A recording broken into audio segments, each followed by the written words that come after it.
Hello friends, તમારું સ્વાગત છે મારા કિચનમાં। તો આજે આપણે બનાવીશું કાઠિયાવાડી ડીશ અડદની દાળનું શાક અને બાજરાના રોટલા અને સાથે કાંદા સર્વ કરીશું। તો ચાલો બનાવીએ। તેના માટે મેં અહીંયા કુકરમાં 3 ચમચા જેટલું તેલ લીધેલું છે। તેલ થોડું ગરમ થાય એટલે 10 થી 12 જેટલી લસણની કળીને ઝીણી ઝીણી કટ કરીને નાખી દઈશું અને અડધી ચમચી જીરું નાખીશું। બરાબર મિક્સ કરી લઈશું। હવે તેમાં અડધી ચમચી હિંગ અને અડધી ચમચી હળદર નાખીશું અને જે 1 કપ જેટલી પલાળેલી દાળ છે તે નાખી દઈશું।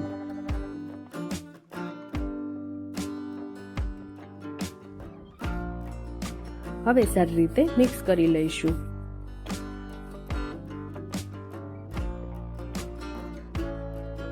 આ અડદની દાળનું શાક આપણે છાશમાં બનાવીશું। હવે તેમાં 1 ચમચી લાલ મરચું પાવડર અને 1 ચમચી ધાણા જીરું પાવડર અને સ્વાદ પ્રમાણે મીઠું નાખી બરાબર મિક્સ કરીશું। તો મિક્સ થાય છે ત્યાં સુધીમાં અમારા વિડીયોને લાઇક, શેર અને સબસ્ક્રાઇબ કરો અને આવા જ નવા વિડીયોની રેસીપી માટે તમે બેલ આઇકન બટનને પ્રેસ કરો। હવે તેમાં 2 મોટા કપ જેટલી ખાટી છાશ નાખીશું। ખાટી ન હોય તો તમે મીડિયમ એવી ખાટી હોય તો એવી છાશ પણ લઈ શકો છો, પણ થોડી ખાટી છાશ હોય તો ખાવામાં એકદમ ટેસ્ટી એવું લાગે છે।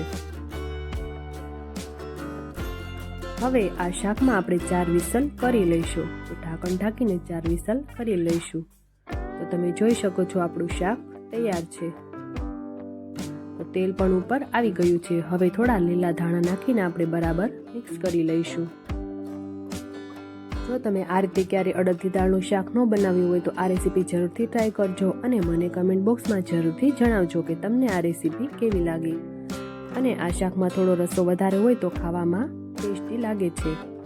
હવે આ શાકને રોટલા અને કાંદા સાથે સર્વ કરીશું। તો તૈયાર છે અડદની દાળનું શાક અને બાજરાના રોટલા। વિડીયો પસંદ આવે તો વિડીયોને લાઇક, શેર અને સબસ્ક્રાઇબ કરજો અને આવા જ નવા વિડીયોની રેસીપી માટે તમે બેલ આઇકન બટનને પ્રેસ કરજો અને મને કમેન્ટ બોક્સમાં જરૂરથી જણાવજો। Thank you for watching.